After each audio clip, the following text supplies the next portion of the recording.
Here's one of the facts that gets confused in our industry, that foam is foam. It's all the same. Yeah, okay. But the cushioning foam that you're sitting on right now is polyurethane foam, but is a different formulation.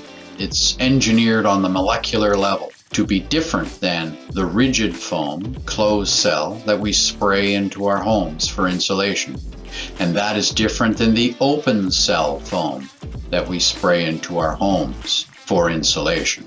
Open cell, closed cell. That's the two general types for residential construction or commercial construction, primarily used as insulation materials or control layers.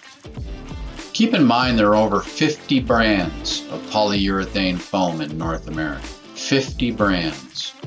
Do your research.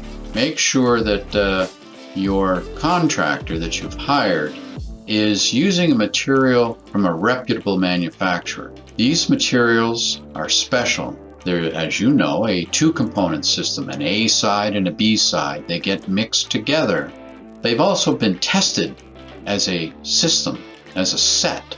And you cannot use the A side from one manufacturer and the B side from another manufacturer. So make sure your contractor's not doing that. Ask them for the technical data sheets. Look at these drums. Look at the labels. Ask them for training. It's all within your right.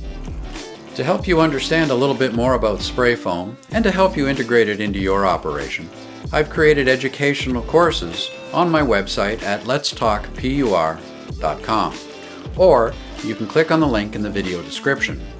I encourage you to check them out. I'll see you there.